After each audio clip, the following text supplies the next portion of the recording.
olhada na minha folga. Tudo de bom, não é? Pois é, gente. Na verdade, eu estou aqui porque vocês vão conhecer, junto comigo, a Aero Yoga, que acontece, gente, justamente nesses tecidos aqui. Vamos lá?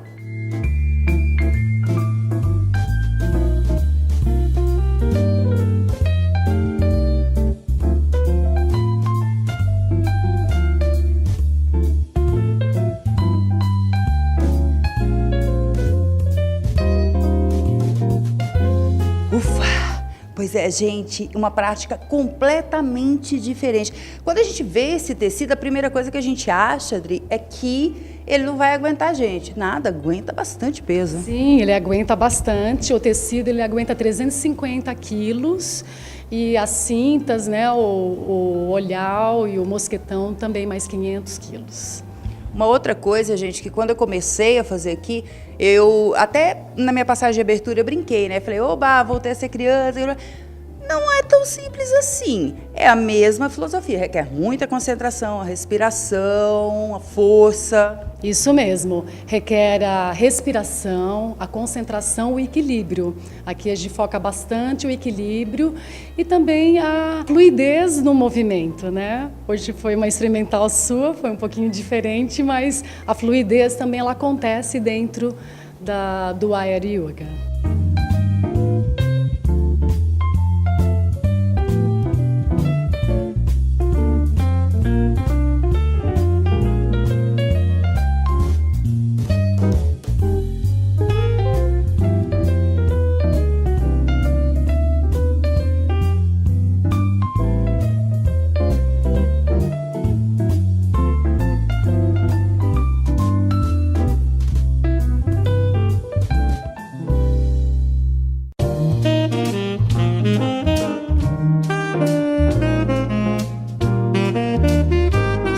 E uma coisa que eu senti bastante também é que queima muita caloria, né?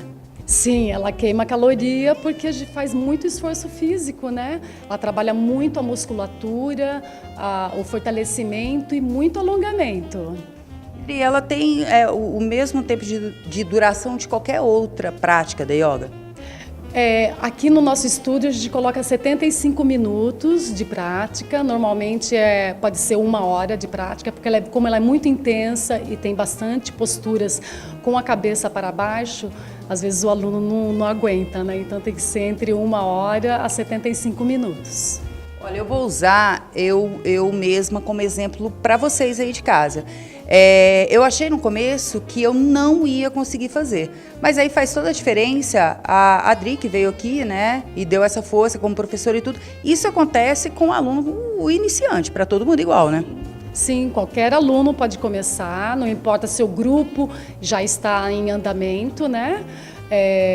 O aluno chega, o professor vai lá orientar, vai dentro do ritmo de cada aluno. Quem já sabe fazer as avançadas vai fazer, enquanto o professor está orientando o novo aluno, né? Para ele se adaptar e se sentir incluído, né? No Aero Yoga.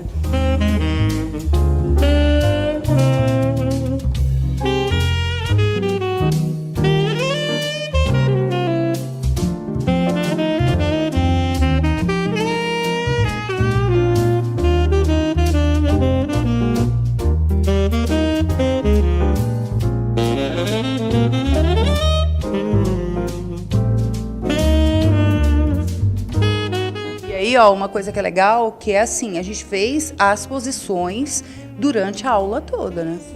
Sim, todas as posturas do yoga, não sai da essência do yoga, só que com o suporte, a ajuda do tecido. O tecido ele dá mais segurança, mais firmeza nas posturas avançadas. Então, o que um aluno demoraria 2 anos até 6 anos ou nem conseguiria, depende do físico dele, no tecido já faz na primeira aula as posturas já bem avançadas, as invertidas, um escorpião e assim por diante. É bem bacana. E para qualquer idade? Para qualquer idade. Aqui no nosso estúdio, a gente trabalha com adolescentes e adultos. O infantil daí tem que ser um grupo específico, né, a partir dos 10 anos, por causa da estrutura. A gente sempre zela a coluna dos alunos, né? Então, a estrutura física mesmo da espinha do aluno. E olha, gente, eu fui fazendo, e no final eu consegui realmente fazer essa parte da concentração, da meditação, igual nas outras práticas que eu vim aprendendo com vocês. Isso eu achei muito legal. Isso mesmo, porque ele traz o relaxamento, né? E você vai se conectando, reconhecendo a sua força, a sua essência, a sua fluidez e avançando, né? Cada vez mais. E uma vez que a gente consegue superar aqui no tecido, a gente supera as coisas, os desafios da vida lá fora, no dia a dia. Isso é muito bom.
Os remédios genéricos já fazem parte do nosso cotidiano. E muitas vezes a gente acha que eles são a melhor opção quando pensamos em preço. Mas depois de 17 anos, a história não é bem essa. Existe remédio genérico mais caro até do que o tradicional. Quando você vai comprar remédio, você compara o preço do genérico com a medicação tradicional? Com certeza. Assim. Você já se deparou com a situação de, por exemplo, o genérico está saindo mais caro do que o medicamento normal? Ah, não, né? Acho que não. A genérica é mais barata.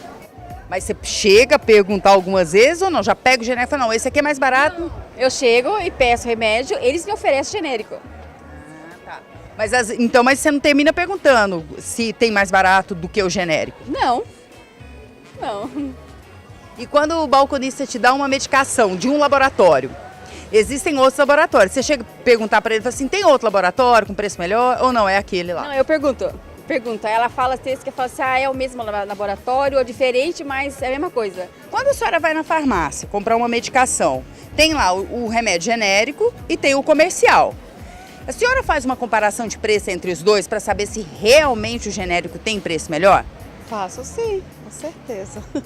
E a senhora já encontrou, por exemplo, algum remédio genérico mais barato, mais caro do que um comercial normal? Não, Nem fazendo a comparação. não. Apesar que eu não faço muito, mas de vez em quando a gente dá uma pesquisada, né? E quando geralmente a senhora vai comprar o remédio, o balconista vem com uma marca do laboratório e entrega para a senhora. A senhora chega a perguntar para ele assim, mas não tem outro laboratório com precinho melhor ou é aquele lá mesmo? Olha, não, sinceramente não. Termina sendo aquele lá. Termina sendo aquele mesmo. Quando você vai na farmácia comprar medicação, você chega a perguntar se comparar entre o remédio genérico e o tradicional se tem preço melhor? Sim, com certeza. Você já pegou alguma vez o genérico sendo mais caro do que o tradicional? Não. Nem fazendo a comparação, você nunca Na pegou? verdade, assim, minha mãe ela toma remédio controlado, então a gente já tem a farmácia certa, então a gente já pega o genérico. dela. Então nunca pergunta nem se tem um outro. Acaba não perguntando. Quando você vai na farmácia comprar remédio, você vai na farmácia, você faz uma comparação de preço entre o genérico e aquela medicação comercial, ou de cara você já acha que o genérico é mais barato? Ah, de cara já acho que é mais barato. Então não tem o hábito de fazer uma pesquisa desses dois medicamentos? Não, às vezes o próprio atendente já fala, né? Esse é tanto, mas não faço pesquisa, não. E aí, quando ele te traz um remédio, geralmente ele traz de um laboratório. Existem vários laboratórios. Você chega a perguntar assim, mas não tem de outro laboratório, com precinho, ou é aquele mesmo que ele te traz? É aquele mesmo. Quando você vai na farmácia comprar remédio, você chega lá, você pega e pergunta e faz uma comparação de preço entre o genérico e o remédio comercial, ou de cara você já acha que o genérico é mais barato? O genérico é mais barato. Mas você não tem um hábito, então, de pesquisar para ver se realmente ele ainda continua sendo mais barato. Você já acredita? Já vou direto no genérico, mais barato. Eu já vou direto, eu já penso assim mesmo. Quando o farmacêutico traz um remédio, ele traz uma marca, geralmente de laboratório. Existem vários. Você chega a perguntar para ele assim, mesmo sendo genérico, tem vários que fazem. Você chega a perguntar para ele, mas só tem essa marca, não tem uma marca mais barata, nada, ou é aquele que ele te traz? Não, aquele que ele me traz. Eu gosto desse. Quando a senhora vai na farmácia, a senhora faz uma pesquisa de preço entre o genérico e o comercial, ou a senhora já acha que o genérico é o mais barato de cara? Eu acho que é mais barato de cara. Então só não tem o hábito de fazer uma pesquisinha ali para saber. Não. Não pesquisa? Não. Quando o farmacêutico traz o remédio para a senhora, ele traz e geralmente é um laboratório, existem vários. Sim. A senhora chega a perguntar para ele assim, mas não tem um mais baratinho, só tem essa marca, esse laboratório, ou é aquele que ele te entrega mesmo? Ele que ele me entrega. Quando você vai na farmácia, você pergunta e faz uma comparação de preço entre genérico e a medicação comercial, ou de cara você já acha que o genérico é mais barato? Eu acho que o genérico é mais barato, sempre vou no genérico. Então não faz aquela pesquisinha básica? Não. E quando o balconista te traz a medicação, ele traz de um laboratório, existem vários. Você termina falando assim pra ele, mas não tem outro laboratório, um precinho? Não, nunca. É aquele que fica mesmo, que ele traz. Aham. Pois é, com a chegada dos genéricos no mercado, houve uma queda nas vendas dos remédios de marca, a famosa concorrência. E depois disso, teve laboratório que resolveu contra-atacar. E daí, às vezes, achamos medicamentos de marca com preços bem melhores.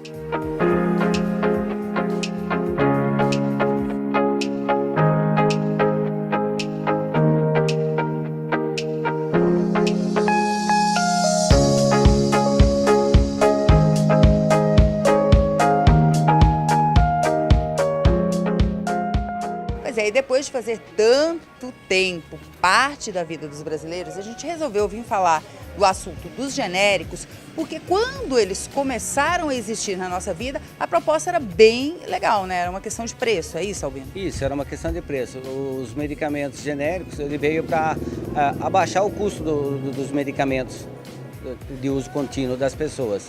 E aí, hoje mudou. Depois de 17 anos, a briga é grande. Então, alguns laboratórios de marcas reduziram os seus preços, sendo que antes de comprar, a pessoa tem que pesquisar, porque hoje existem alguns medicamentos e marcas que são mais baratos do que os genéricos. Então, olha, a dica é a gente geralmente acostumado, no automático, vamos falar assim, a gente que está sempre no automático, chega na farmácia, chega com a receita e fala, eu quero genérico. Na verdade, a dica aqui, então, depois de tantos anos, é realmente fazer a pesquisa, né? Chegar a perguntar pelo genérico, óbvio, é o primeiro que a gente sempre pergunta, e depois, na sequência, pegar mesmo o preço também como referência da medicação. De marca, porque alguns laboratórios de medicamentos de marcas abaixaram o preço. Então hoje existe uma briga de mercado, sendo que alguns medicamentos de marca é mais barato que o genérico, mas sempre é bom pesquisar. E isso a gente está falando, inclusive, até em lançamentos, né? Tem lançamento que já chega, o genérico um pouco mais caro e o... Isso, depois de alguns anos, os próprios laboratórios começaram a lançar medicamentos mais em conta. Então existe a briga do medicamento de marca junto com o genérico. Poucas pessoas têm o hábito de comparar o preço dos medicamentos genéricos e tradicionais e nem se lembram que, além dessa comparação, é necessário perguntar também pelos preços dos outros laboratórios que fabricam os mesmos medicamentos. Existe diferença nessa hora também. Quando você vai na farmácia comprar o medicamento, você costuma comparar o valor do remédio genérico com aquele que é o comercial normal? costumo, é lógico que é sempre bom a gente, né, saber como que tá as pesquisas e saber os valores, né, de cada remédio. E já aconteceu com você, por exemplo, de você pegar um remédio genérico e ele tá mais caro do que o remédio tradicional? Não, nunca aconteceu. Que eu perceba, nunca acontece. Sempre o genérico é mais barato do que o normal. Mesmo quando você compara. Mesmo quando eu comparo. E aí, por exemplo, o balconista te dá um remédio, é de um laboratório. Você chega a perguntar para ele assim, tem outro laboratório mais barato? Não? Não, sempre quando eles dão um remédio, fala, olha, tem esse daqui, a gente sempre vai, não, vou levar, e a gente sempre compra o que eles acabam indicando. Quando você vai comprar remédio, você compara o preço entre o genérico e o normal, o tradicional? Não comparo. Geralmente eu chego na farmácia, eu peço o que está mais em conta, né? Aí ele me dá o preço e eu vejo se compensa, daí eu pergunto o preço do original, se compensa comprar o original ou o genérico. E geralmente o genérico é mais em conta. Mas tem uns medicamentos que o original sai mais em conta que o próprio genérico. E aí tem também uma opção, às vezes, que a gente termina escolhendo, quero saber se você faz. Por exemplo, o farmacêutico, o balconista te traz uma opção da medicação de um laboratório. Você termina fazendo comparação desse mesmo medicamento com outros laboratórios para ver se dá diferença no preço? Não, isso eu não faço. Acho que quase ninguém faz isso, né? Ninguém lembra na hora. Pega o que o farmacêutico indica e se compra, isso aí. Quando você vai comprar um remédio na farmácia, você pede o genérico de cara e já acha que ele é o mais barato, ou você termina ainda comparando o preço, por exemplo, com um remédio tradicional? Eu comparo o preço. E já aconteceu de, por exemplo, você comprar um genérico mais caro do que o remédio comercial? Não. Nem comparando. Não. Quando você compra, o farmacêutico geralmente vem com um remédio e te entrega. Você chega a perguntar, porque existem outros laboratórios que fazem, por exemplo, os genéricos. Você já perguntou para ele assim, mas não tem um outro laboratório, um precinho melhor, ou fica com aquele lá mesmo? Não, fica aquele. Pronto, acabou. Quando você vai na farmácia comprar remédio, você compara o preço do genérico com aquele normal, preço normal do outro medicamento? Eu comparo, porque eu acho que tem alguma diferença entre um e outro. Eu acho que o genérico é melhor. Eu avalio o preço também, que tiver no meu bolso e nas condições, eu vejo o melhor e o preço, para mim conseguir comprar o mais barato e o que vai resolver a minha doença ou o que eu tiver. E quando o farmacêutico vem com a medicação e te entrega, porque existem vários laboratórios, você chega a perguntar para ele assim, não, mas tem um com precinho melhor, tem algum outro laboratório, ou termina ficando com aquele que ele te traz? Eu acabo ficando com aquele que ele me traz, porque eu já vou lá com a intenção de comprar aquele, que eu já, a rotina, eu já sempre compro aquele e ele já me dá o que eu quero. Quando você vai na farmácia comprar medicação, você faz comparação de preço, por exemplo, entre o genérico e a medicação comercial? Ou já de cara você acha que o genérico é mais barato? Na verdade, a gente vai pela marca mesmo, não compra pelo genérico, não. Às vezes tem desconfiança de não ser tão bom, assim. Quando o balconista te traz o remédio, e aí os remédios tem vários outros laboratórios, enfim. Você chega a perguntar alguma coisa, por exemplo, não tem outro laboratório, ou um preço melhor, ou é aquele que o balconista te traz? Acho que é aquele mesmo, não questiono não. Então, a regra de ouro para quem quer economizar é pesquisar. Nada de chegar no balcão da farmácia no modo automático para evitar prejuízos.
Lipoaspiração, plástica, cremes dermatológicos, colocação de prótese de silicone.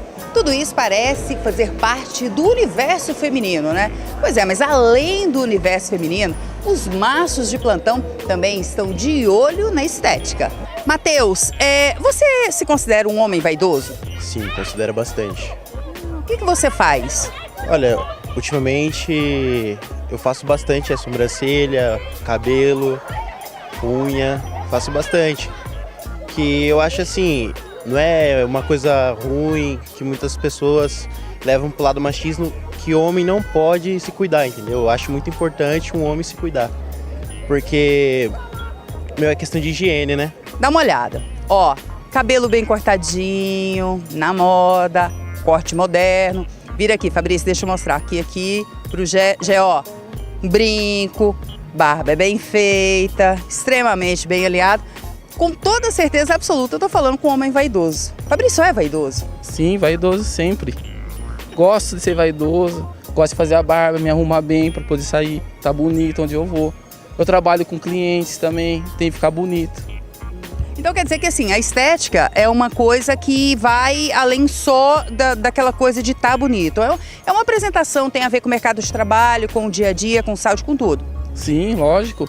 Uma boa aparência, ganha um cliente bom. O que você mais faz assim em termos estéticos? A gente já viu que tem um corte legal e tudo. O que mais que você faz? Eu faço sobrancelha, me arrumo. Isso daí não é coisa de só de mulher faz, não. Isso é coisa do passado, essa coisa de só mulher, né? Sim, com certeza. Eu gosto de ver minha namorada, porque eu namoro também, eu gosto de ver ela bonita. Eu olho bem a sobrancelha dela, é bem desenhada, eu gosto. Eu acho muito bonito. Então aquela máxima de que as mulheres não estão nem aí, não tem problema ter uma barriguinha, é dos carecas que elas gostam mais, isso não cola mais, né? Não cola. Bom, pro pessoal que tá lá em casa, aquela humarada que tá mais largadona, que só se preocupa em beber, acha que a mulherada tá sempre à disposição e tudo, qual é o recado que você deixa? Rapaziada, se cuidar mais, poder tá em boa, como fala? Boa forma. Pra poder tá bonito pras mulheradas, pô. Show preconceito! Os homens estão deixando essas bobagens cada vez mais de lado e engrossando filas de clínicas dermatológicas, estéticas e até dos consultórios de cirurgiões plásticos.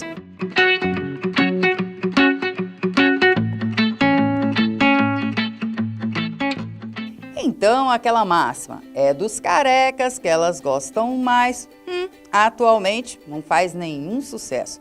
Mas a humarada sabe disso. Tanto é que os tratamentos para calvície são um dos mais procurados. A alopécia androgenética masculina. Nossa senhora, nem o nome ajuda, hein? Mais conhecida como calvície, atinge principalmente homens a partir dos 40. Mas o problema pode começar lá pelos 15. Logo que o problema aparece, a gente tem que correr atrás de uma solução. Eu estava aqui conversando com a doutora Gisele, que é biomédica esteta e cosmetóloga. E que me disse o seguinte, tem que ser rápido mesmo, mas antes de qualquer coisa a gente tem que fazer uma avaliação. Sim, tem que fazer uma avaliação, porque são inúmeras as causas da queda de cabelo e da calvície, né? Então eu tenho que fazer uma avaliação para eu definir qual o melhor protocolo de todos os que eu tenho será melhor para o cliente e para aquele caso específico dele. E aí, no caso, se for uma coisa, porque lógico, a gente está falando de tratamentos estéticos. Se nessa avaliação a gente achar aí alguma coisa que não seja, aí você faz esse encaminhamento, é isso, doutor? É assim, né? Como são inúmeras as causas, né? A mesoterapia ou intradermoterapia capilar já é um tratamento de nível estético avançado, né? Só realmente quando a pessoa tem alguma contraindicação de saúde que não pode ser compatível a nenhum tratamento meu, aí sim ela é encaminhada a um profissional médico, né? Para ele poder ter uma outra alternativa para essa pessoa, mas só em caso de alguma patologia contraindicada, né? Que aí tem algumas, eu tenho que fazer realmente avaliação para ver, né? Doutora, e por que a gente fala tanto que tem que ser rápido?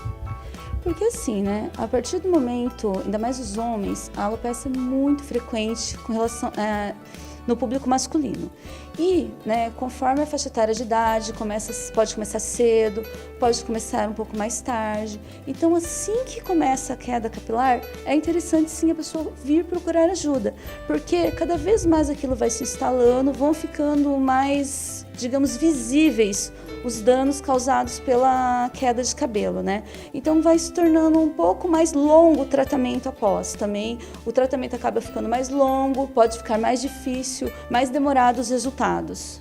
Agora, é verdade mesmo, doutora, que eles andam assim, os homens andam engrossando a fila das clínicas, atrás mesmo dos tratamentos? Sim, é verdade. O público masculino tem aumentado muito com o passar dos anos e realmente a calvície, as falhas, queda de cabelo incomoda sim esse público. Então, desses tratamentos, então, é a mesoterapia. O que a mesoterapia faz? Como é que ela funciona? Bom, a mesoterapia ou intradermoterapia capilar consiste numa aplicação superficial, diretamente no couro cabeludo, com uma agulhinha bem fininha, tá? O incômodo é praticamente mínimo. Então não dói. Digamos que você sente uma leve punção, mas é totalmente suportável. Mas vale a pena, né? Vale a pena e é totalmente suportável. Por que vale a pena? Porque assim, né?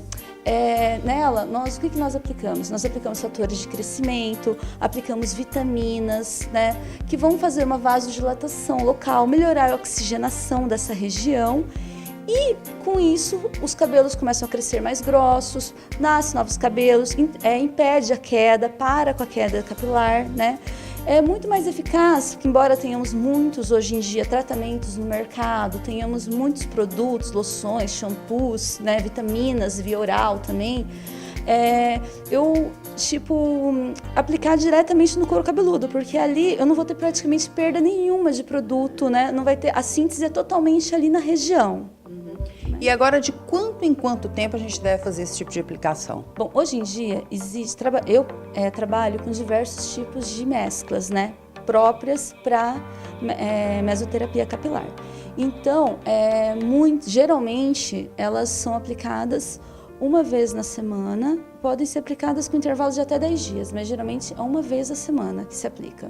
E assim, o paciente que começa a fazer o tratamento, em quanto tempo ele começa a ver alguma modificação, algum resultado? Isso é bem relativo de pessoa para pessoa, né? Porque vários fatores interferem nisso. Então, é realmente relativo, é muito mesmo. Pode às vezes demorar alguns meses, entendeu? Desde semanas até mesmo meses, para você ver vamos dizer assim, para você ver o resultado específico, né? Bom, resumidamente, só não se cuida aí quem não quer. Sim, com certeza, só não se cuida quem não quer, né? Hoje em dia a tecnologia está aí para nos ajudar, né? Está favorável e com ótimos resultados, né, para o público masculino e próprios realmente para o público masculino, né, porque antigamente os homens que procuravam tratamentos estéticos, eles não haviam, vamos dizer, uma exclusividade de tratamentos preparados para eles. Hoje em dia já tem sim tratamentos, né, no caso da mesoterapia capilar masculina, próprios para eles, sim. Aldir, você está fazendo esse tratamento há mais ou menos aí quase um mês. Já deu para ver melhora? Já, bastante. O que melhorou? Parou de cair, começou a nascer cabelos novos, né? Melhorou bem. Então quer dizer que você hoje olha para o espelho assim de frente de uma forma completamente diferente? Ah, sem dúvida. Encara assim com muito mais satisfação? Sem dúvida. Agora então, que nós estamos aí com essas madeixas sendo trabalhadas e tudo, deixa um recado para quem está em casa e de repente se interessa por estar fazendo algo nesse sentido, melhorar o problema da calvície. Olha, vale a pena fazer o tratamento. Eu senti bem melhor e vale a pena vir fazer o tratamento.